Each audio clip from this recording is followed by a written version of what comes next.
Welcome to another educational video about screen printing by Catspit Productions. Today we're going to talk a little bit about flood and stroke, and this is just a quick intro.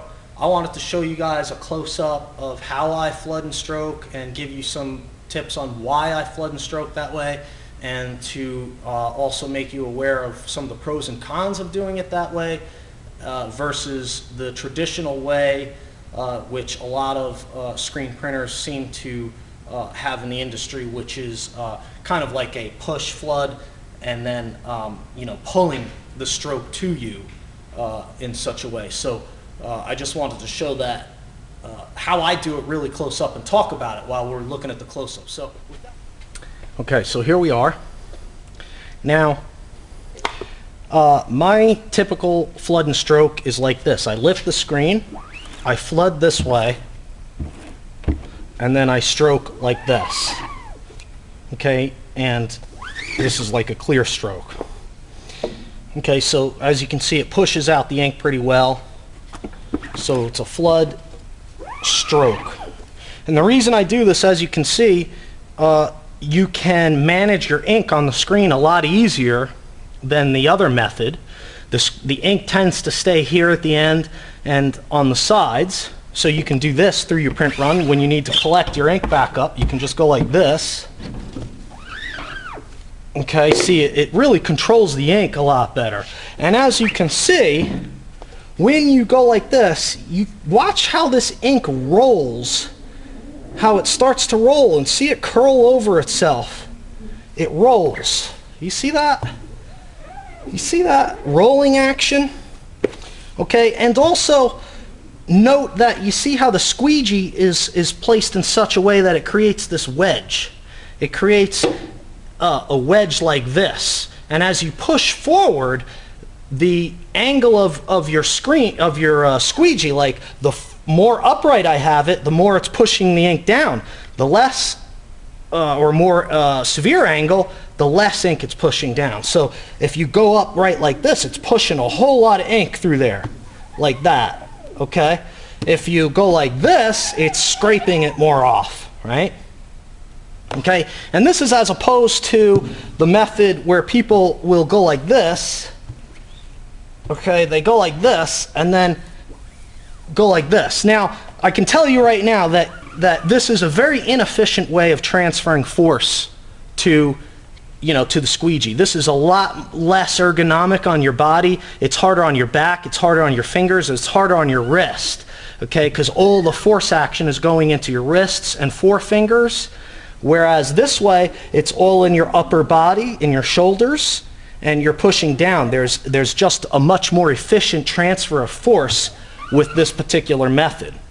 Okay, and I have to say that you have to be careful. Because of that better transfer of force, you can increase your stencil drag, which is pushing the stencil. It can cause registration problems. So when you're using the pull flood and push stroke method, you want to be careful that you're not transferring too much force to the stencil, causing drag, which is moving it. And I'll be honest with you, a pull flood push stroke really works best on a press that is in proper working order. Okay, the more loose your press is, or the more worn it is, the more slack it has in the working components, the more problems you're going to have with a pull flood push stroke. That's why a lot of people just do it like this. This causes the least amount of registration problems because it causes the least amount of stencil drag. Okay, so that's something to keep in mind. But honestly, it really comes down to a matter of preference. I don't like this method of doing like this and this. This is killer on my back. It's killer on my wrists. I've got some pretty wicked carpal tunnel syndrome in my left wrist, so I can't. That method I don't use by default. I only use that when I'm having registration problems. If I have a particular screen that's getting pushed down for some reason and I need to pull it this way so it's not doing that, I'll do it, and I modify my flood and stroke on press accordingly for the job at the time. So by default, I will do this, but every now and then you're going to see me going like this. Okay, and then I take it back like that. Okay, rather than leaving all your ink up here, right? You're flooding like this, and then they go like this, and they kind of like leave all the ink up here like that. Well, you just got to get used to your squeegee, and you can pick that ink up and bring it back. See that? So basically, you can still pull flood, pull your stroke, pick the ink up, and drop it back over there. Okay, see that? Rather than doing like this, and then leaving, getting this kind of thing, stringing across there. Okay, so once you get the habit of this, you can actually pick your ink up and bring it back. Okay, so if you use that method, that's okay. You can do that, pick the ink up, bring it back. Then it's always in this position for you. You're not going to have a whole bunch of ink buildup and messiness going on up here and all this kind of stuff. Okay, so that's pretty cool. And what else can we say about it? Basically, like I said, it has a lot to do with preference, but just note that when you stroke like this, you have a better control over your force transfer. It's better ergonomically for your arms, for your wrist, for your back. It's just a better flood and stroke method overall. It has higher control of ink. The problem is that it can create increased stencil drag because it is so efficient at transferring your force through the squeegee onto the screen, and you're pushing the screen.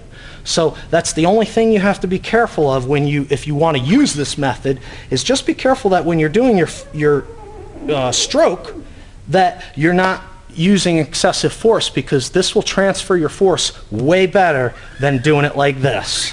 Okay, so what force you used to use like this will be double that like this. Okay, so that's about it. I just wanted to do a little quickie on that and explain a little bit about why I do the way I do. And guys, don't forget to visit catspitproductionsllc.com for a full explanation of the flood and stroke. Article is on there. There's an article about flood and stroke, and it goes into all the pros and cons about this, and it complements this video. You can learn a lot from that article. And there are actually several articles that deal with squeegees and stuff. There's lots of good stuff on the website, so make sure you check it out and look at all the information that I've put up there for you guys. Thanks a lot for watching. Rate 5 stars. Please subscribe.